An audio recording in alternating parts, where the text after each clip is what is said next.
the language I used changed.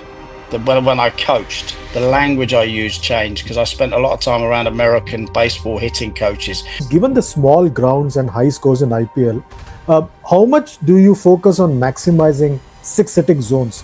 Again, you see, we're very different. If you look at how England players train, and this was an issue, I think, when going back to when I was there. What was your first impression of IPL when you joined Punjab, and how did it compare with other leagues or systems outside? Because you've got your 11 players, use your 11 players, but it makes it more exciting. So I suppose if there was one insight from your time in the IPL that has shaped your coaching journey, or that you've adapted to your coaching journey, players, the elite players, they will go right. They're trying to hit it's nothing new. This like 6, 4, 3, 2, 1. Power hitting. Can anyone become a power hitter like a normal batter, like say KL Rahul?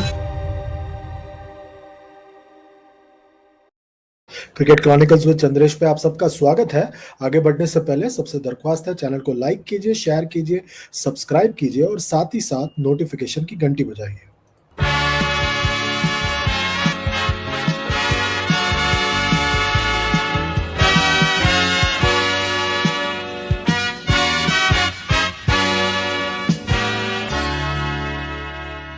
क्या हो गया भाई? भैया आपसे सीखकर mutual funds में SIP शुरू की थी, लेकिन कभी कभी अपडेट्स देखकर मेरा मन भटकने लगता है। सुन, ये लिफ्ट जब ऊपर नीचे जाती है तो तू निकल जाता है। नहीं भैया, यही तो सही मंजिल तक ले जाती है। तो बस म्यूचुअल फंड्स का भी यही है, डटे रहेगा तो तू भी अपने सपनों के पास पहुंच सकता है। हाँ, बिल्कुल आपकी तरह। सही है।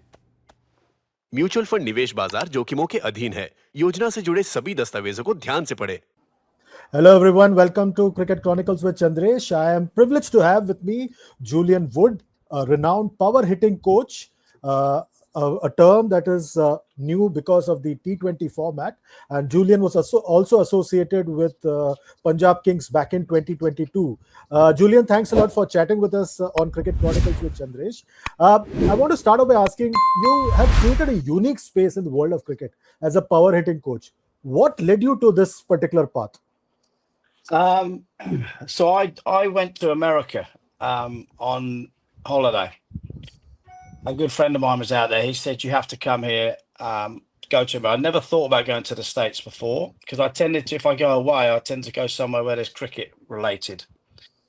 But obviously now the US cricket is flying. So anyway, I went out there and I watched a few baseball games. I was introduced to a guy called Scotty Colborough, who was the hitting coach for the Texas Rangers. And we just got chatting about cricket, baseball and stuff. And he told me he invited me along to a couple of the sessions with the Texas Rangers. And I went along and watched how they trained. I watched how they hit. And it suddenly started to sort of dawn on me a little bit that these guys, they're different athletes to cricketers. This was probably about 13 years ago. And they were built differently and they hit the ball. They were built for power, these guys. And T20 was sort of evolving over here and around the world. And I just started making notes, really. It just purely by accident. I just started making notes in a book that I've still got. It's called My Ideas Book. And I've got stuff in there that I still haven't used. And I just started writing stuff down and I thought, you know what, this is where the game's going to go. The game has always been very hand dominant. You time the ball, it's head to the ball, everything's sort of related on keeping the ball down. Whereas now, when T20 came along, it was a bit hit and giggle to start with, but then obviously the money came into it and people said, right, this is a serious product. And it's a new format. And then so power became more important. So then that's how it sort of started. And when I came back, I bought a load of stuff back with me because they use a lot of gadgets in America. Some of them are good, some of them aren't so good. And I saw Graham Thorpe, who was the England batting coach. And I said, I've got something for you. And I showed him some stuff and he said, wow, that's quite groundbreaking. So then I ended up working with Alex Hales and Michael Lum. And that's how it all came about, really. And it's just evolved from there. So that was about 13 years ago. So it's crazy where it's gone. But now, you know, that phrase power hitting is it's a major phrase, and I'm absolutely I came when I came back from the States, and I kept going back every year because everything evolves over time. Um, you know, the language I used changed. When I coached, the language I used changed because I spent a lot of time around American baseball hitting coaches, and I noticed the language they use is very different to cricket. And that's how it sort of evolved, really. And now I'm just traveling around teaching people to whack it out the park. So that's good. Julian, cricket is a very closed sport in the sense that we don't like change. We initially resist change. Did you also Oh, find that when you were getting into bringing this concept into cricket? absolutely, absolutely. You would even now, really. Um, I think you know a lot of them when it was oh, you can't do that, you can't play that way. You know, whereas years go by, it was not don't get out, don't get out, protect your wicket, that's protect the castle. That's the first thing you do. And even now, I see young players who don't want to get out. You know, but when you look at the way these guys play. You know, so instead of batting for a day, they train themselves, depending on what number they're batting, obviously. You know, if you're batting number 7 or 8, you're only going to face 10, 12, 15 balls. So it's how you maximize those balls. And what I do, which again is against everything now, is there's certain players that I work with who I won't make them hit the ball hard because they naturally hit it hard. But what I can do is I can make them hit the ball harder for longer, make them more consistent, but also it's their mishits. I look at their mishits. If their mishits can go for 6, then you've got a different animal there because then they have that ultimate confidence that even if they don't get hold of it, it's still going to clear the ropes. And that makes a very dangerous player, especially for when they're batting like I said, 12, 15, 20 balls. But How yes, did the you? answer to your question, yes, I Yeah. did. And I still do. I still do. So, in that sense, how did this IPL appointment come about with Punjab Kings? Um, so John T. Rhodes, I've known for a long time. John T. was with Punjab. Um, John T. sort of spoke to Punjab about it because the team we had that year was tailor made for ball striking. If you looked at the players they had some serious power from numbers, well, all the way down really, you know, but from definitely from numbers three to 8. And so yeah, John T got hold of me. I spoke to the management, and that's how it evolved really.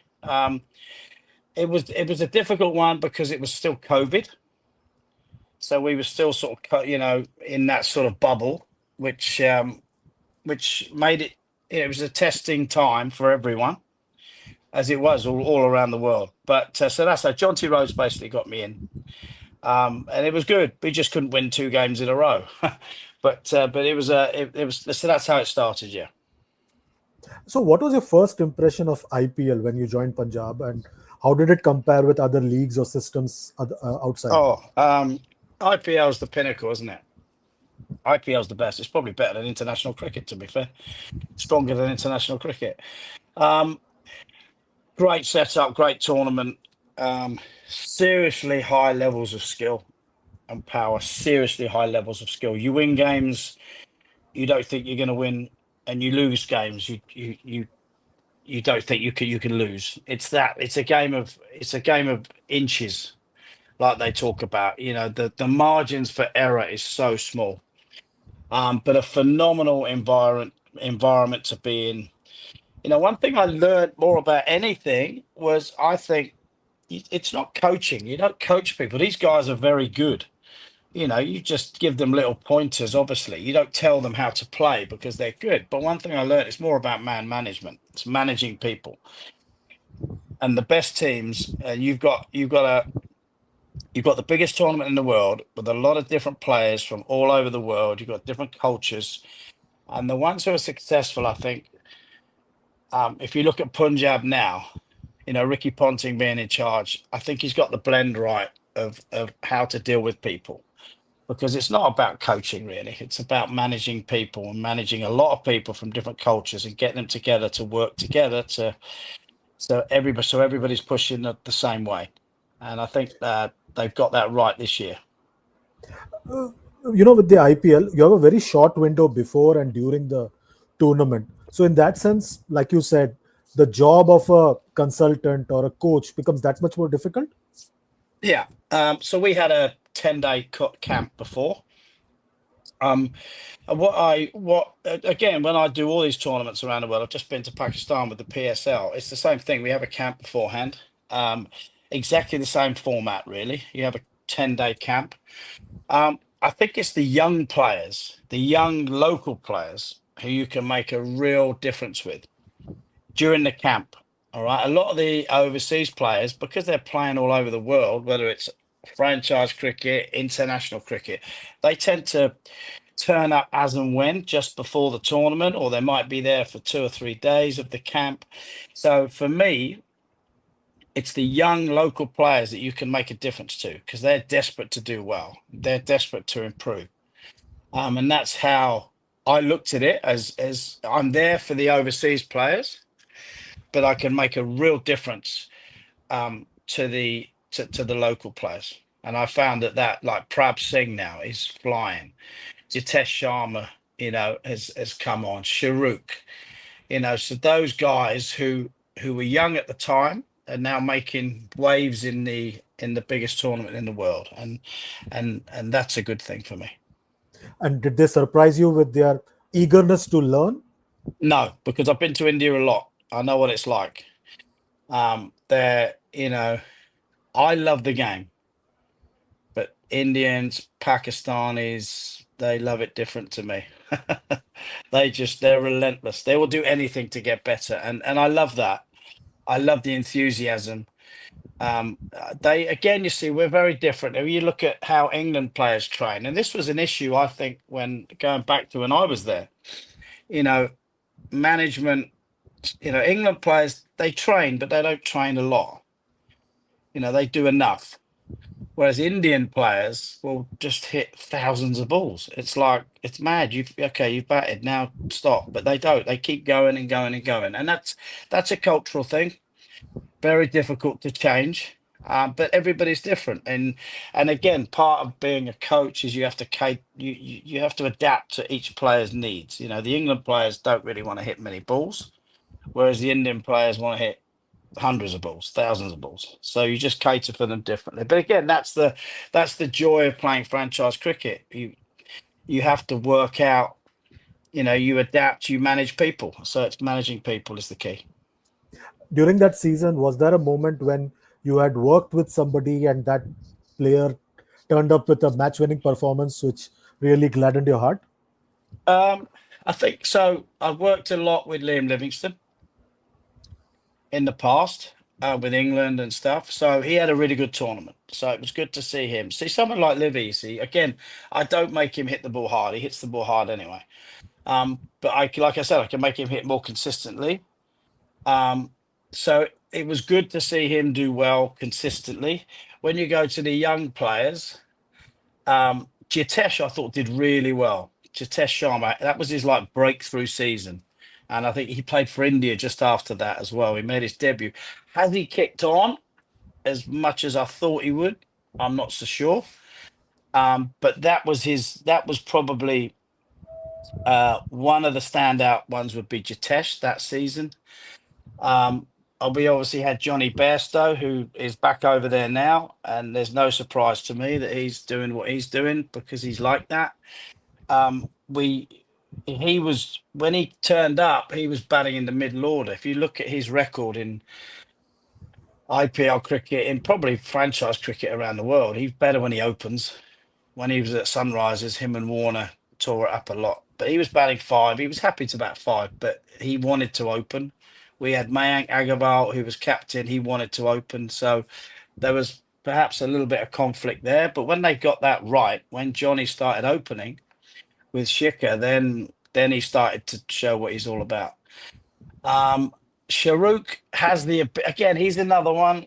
I think he averages 20 in T20 cricket. He's got good strike rate. He has the ability to hit from ball one. What amazed me with him was the number of games he went in and just hit the first ball for six. It's just mad. You know, he has that ability. But again, has he kicked on as well as he should over the last 3 years? You know, I'm not so sure. But he has that ability you know, to face 10 balls. He could easily get 30, 35, 40. So yeah, those players. Prab Singh played one game for us. And they didn't really, I say they didn't really rate him. I'm not so sure, but I thought he was a good player. I really did. And when he played, I think he only played one game and he did okay. But I'm so pleased to see him doing well now because he's a proper player now. He had that ability in him. He just, again, everybody's different. Everybody takes longer to adapt. You're in the biggest franchise in the world. So some players, like someone like Bethel, who's come over from England, he just adapted to it like a duck to water, whereas other players take a bit longer. And I think Prab was one of them. But now I'm still in contact with these guys now, which is great. And it's so good to see Prab Singh being so destructive up the top of the order now. Given the small grounds and high scores in IPL, how much do you focus on maximizing six-hitting zones during training, or you don't have time at all for that because you're only traveling or playing?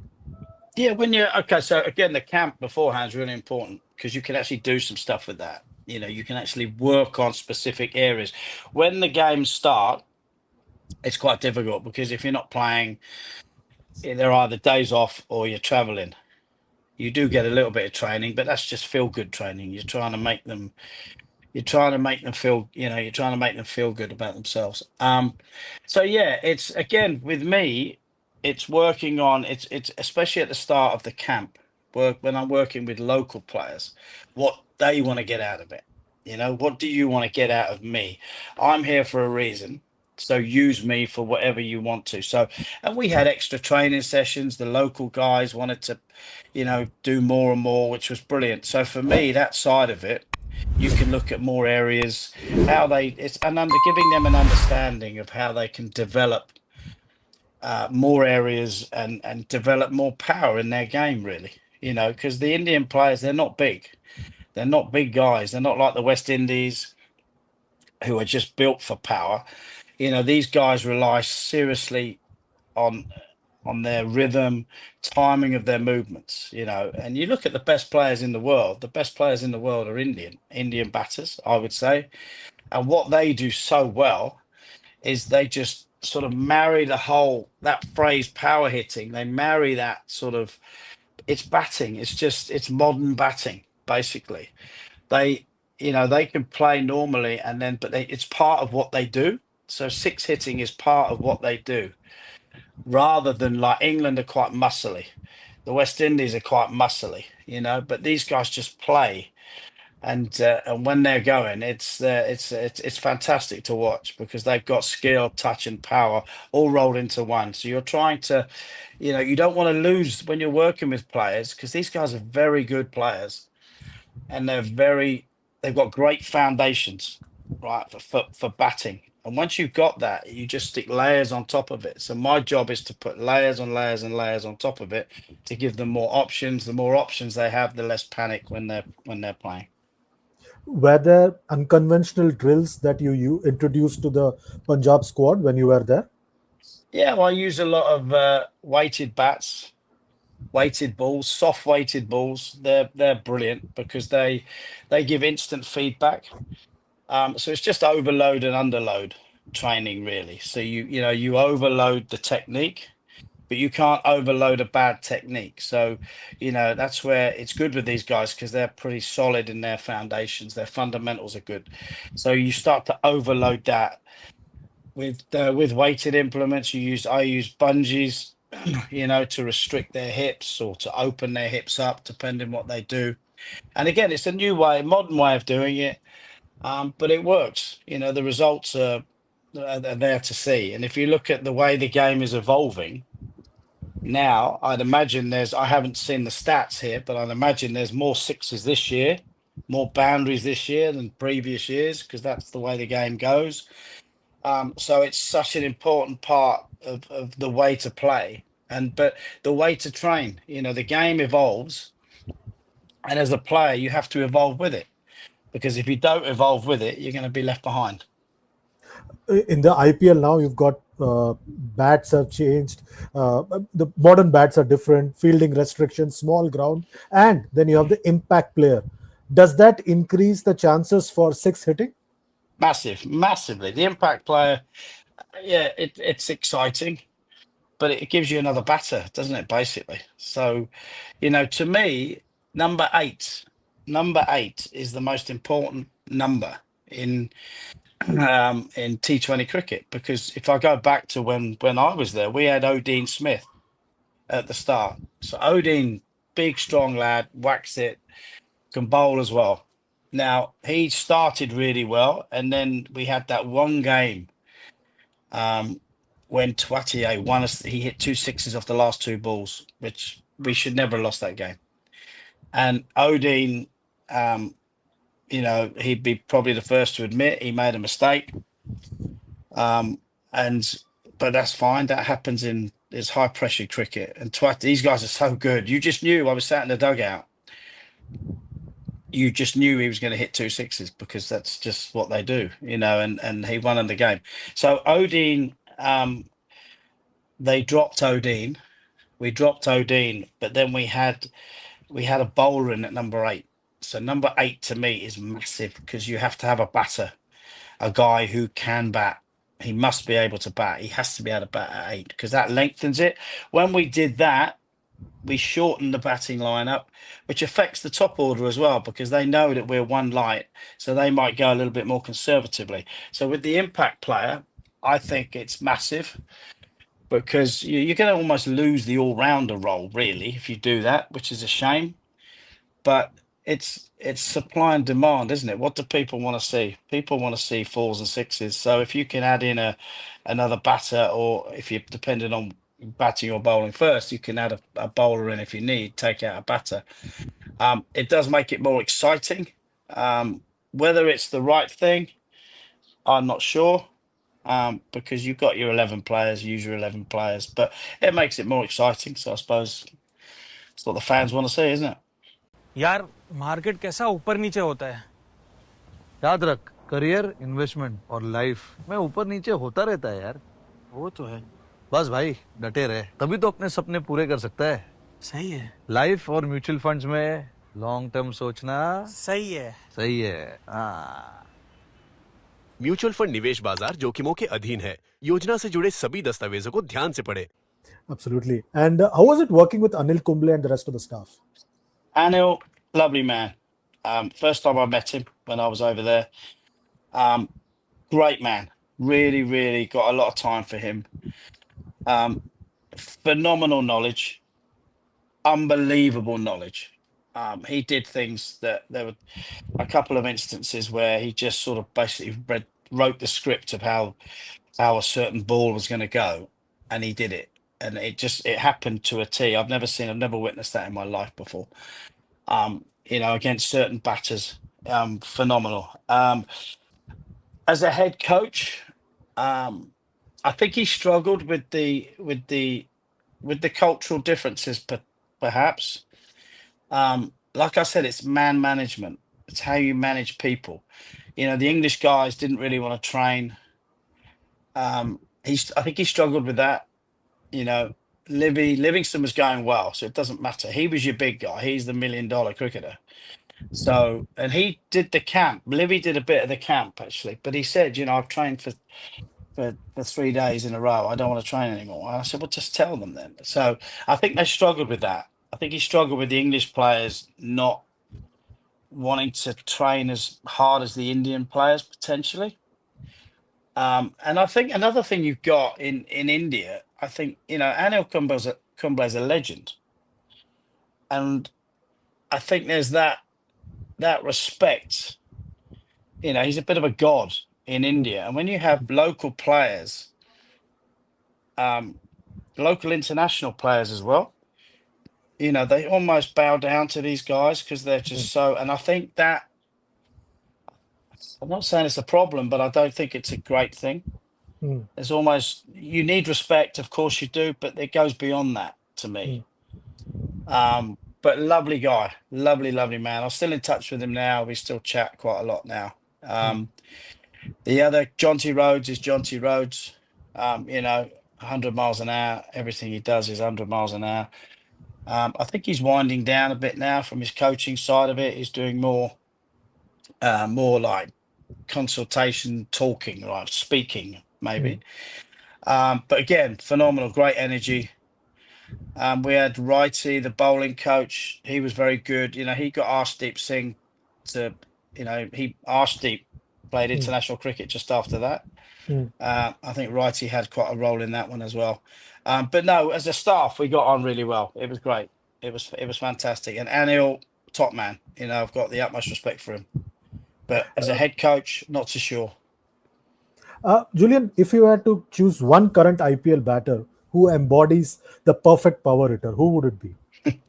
Wow. I think if you look at Abhishek, I'd have to go Indian. I've got to. There's people like, oh, you got so many. The young 14-year-old, the new guy. Vaibhav Suryavanshi. Yeah. Yeah, phenomenal.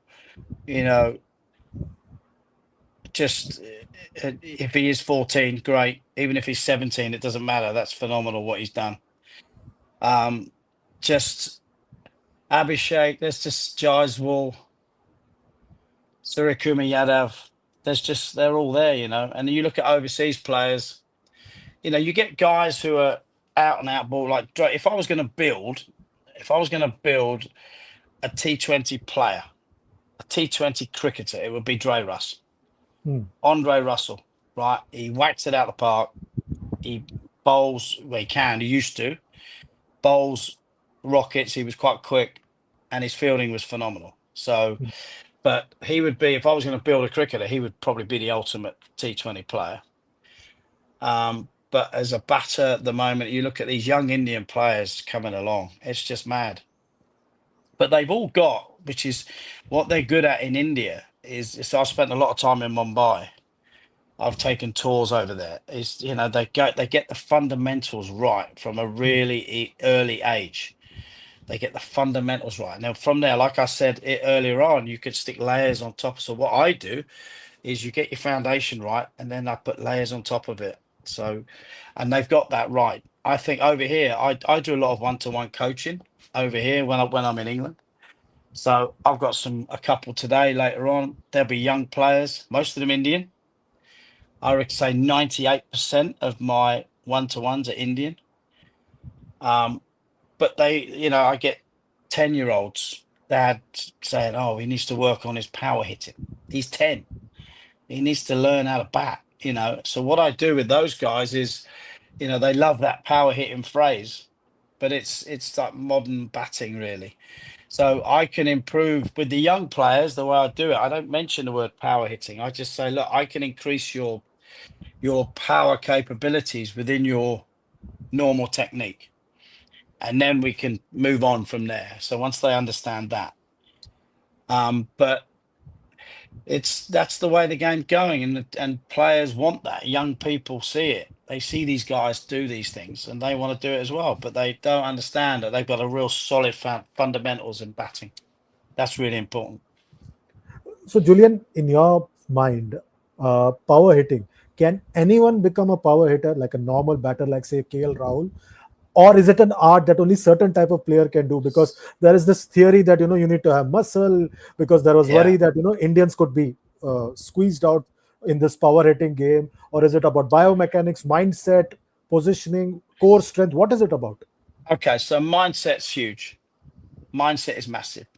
All the players I speak to, the good players, the elite players, they will go, right, they're trying to hit like, it's nothing new, this like 6, 4, 3, 2, 1, right? That's how. So I'm looking to hit a 6.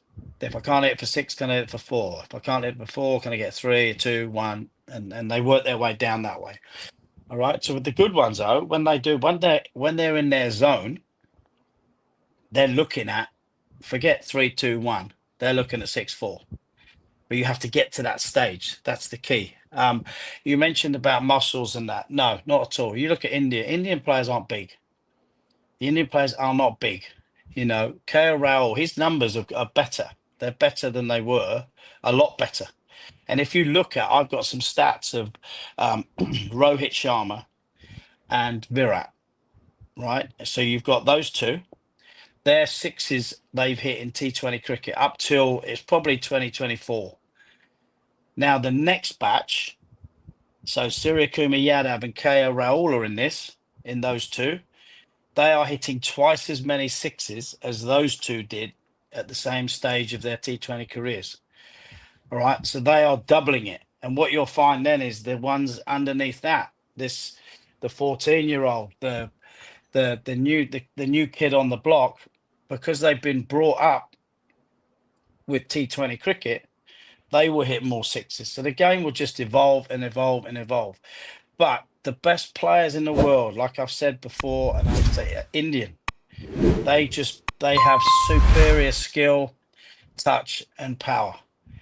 Right. And they can combine everything, which makes them very, very dangerous because they can still bat, they can still score, they rotate the strike, but they can also smash it out the ground. You know, and they talk about, yeah, it's boring to watch. No, it's not, because that's what people want to see. Every IPL game, there's not a seat spare, because that's what people want to see. They don't want to see 110 plays 105. They want to see 230 plays 220. That's what they want to see. And I think that the Indians have got it right because they've got great fundamentals. It's not about the rhythm and timing of their movements is so important. The big guys can stand there and whack it, right? They can just stand there and hit. They're more hit and miss. You look at the Dre Russes, the Tim Davids, the people like that, those guys, do they come off regularly? No, but if they're happy coming off 3 out of 7 innings, they're happy with that. That gets them another gig. And it will win. But when they come off, they win games of cricket for the team they're in. That's the key. It's coming off. You have to win games of cricket if you're playing like that. So your coming off is 80 off 30, but you've just won a game. When you've got the other players, you look at the Indian players, they're more consistent. They are definitely more consistent because they've got better fundamentals of batting. So there are different ways of doing things. You have hitting power, you have punching power. It's different. It's how you use your body to hit the ball, and the rhythm and timing of your movements get you to the right place at the right time, which is the ball. And that's when the Indians are so good. The good ones are so good. Joe Root has struggled in T20 cricket. You can't, he's very top hand dominant, whereas someone like Butler, he's more bottom hand dominant. If you look at how he swings the bat, he's more bottom hand. So your bottom hand comes into play more in T20 cricket, but it's how everybody talks about top hand. Nobody really talks about bottom hand. When I coach, your top hand has 2 jobs. It holds the bat and it takes the bat to the ball. It's what your bottom hand does is so important, but nobody really talks about it. And again, I think it's people coach it, but it's knowledge. It's understanding how your body works. One thing I've learned since I've been doing this is, like, at school, I was no good. I wasn't very good at school, but I know about biomechanics just by purely doing what I do. So I've learned that as I've gone. So again, a great lesson. School wasn't for me, but I would have probably been really good at biomechanics at school, but I just had no interest in it. But because I'm doing what I'm doing now, I understand how the body works and what happens. Everything happens for a reason when you move. And I sort of know about that now, just purely through learning. And that's part of giving the players an understanding on how to use what they've got. So somebody who is 65, youngsters here, 65 kilograms, or someone who's 85 kilograms, the 85 kilogram guy will hit the ball harder because he's got 20 kgs. But the other 65 kilogram guy can hit it just as hard if he uses his body properly. And it's the same thing. Virat Kohli's 75 kilograms, and you've got someone like Dre Russ who's probably near 100. But who's the most consistent? Because he uses his body better. and he's a better player. So it's understanding how you move your body. It's body awareness is key. Final couple of questions to you, Julian. If there was one insight from your time in the IPL that has shaped your coaching journey, or that you've adapted to your coaching journey, what is that? Wow. It's a good question, that. So again, you see, I didn't really learn much about coaching. I just learned about managing people, dealing with people. So for me, when I've gone on throughout and I've done some head coach roles, which has been really good. It's funny, I never thought I was a head coach for some reason. Maybe I didn't think I had the confidence to do it. But I've done a lot in like the Abu Dhabi T10, a lot of T10 stuff, a lot of T20 stuff. And I've done 4 or 5 head coach roles in that. And I've really enjoyed that. I've loved it because it's just, I'm controlling people, I'm managing people, and it's how you manage them. And if you get the right people in the right places, then you can be successful, and you create that. It's very hard in franchise cricket to create a culture. In the IPL, it's a bit easier because you're there for so long. It's such a long tournament. But when you do these T10, the smaller tournaments, you've got to get a group of players together and try and get them all pulling the same way. So probably the one thing I did take from it is that it's managing people and how to get them all on board, because everybody's different. You see, everybody needs different things. So that would be the one thing I took. Also would be, the game is evolving, and as a player, you have to evolve with the game. Like I've said, you have to, otherwise you stand still. But the same happens. It's the same. It's the same for a coach. If you keep coaching the same way, you're just going to stand still. So my job is I still have to. I'm 56 years old. I still have ambition. I still want to get better, and I still evolve. I'm still evolving now as I coach. And to me, you have to keep evolving. You can't just stand still, because the game changes. The game moves on, and you have to evolve with it. Otherwise, you just stand still. Final question, Julian. If you were to come back to the IPL, which current franchise would you like to work with, purely from a power hitting potential point of view? You see a squad and say that squad has got a lot of potential in terms of maximizing the potential that those kids have. Yeah, the SRH were up there. They had a lot of power. I don't think they quite sort of got it right this year. Last year they were awesome. But again, I'd love one more crack at the IPL, because again, I think I did it when it was COVID. There was restrictions there, a lot of restrictions. I'd love to do one more. I was offered, I was sort of hanging out this year, but then the PSL came up. I was offered the PSL job, so I took that straight away, because if you're a freelance coach, you just take what comes along. So yeah, I'd love one more shot at it. I really would. But yeah, someone like SRH, I think they had a serious amount of power. But I'm open to anyone, to be honest. Thanks a lot, Julian. I hope Daniel Vettori and Pat Cummins are listening to you right So now. do I. Pat, come on, get me in, son. I'm pretty certain that Abhishek Sharma and company would love to have you on board to help them maximize their potential. Julian, really appreciate your time. Thanks a lot for doing this with me. Go well in your coaching career. Speak to you soon. Take good care of yourself. Absolute pleasure. Thank you very much. Stay safe, Thank you. guys. Thank you. Thank you. Bye.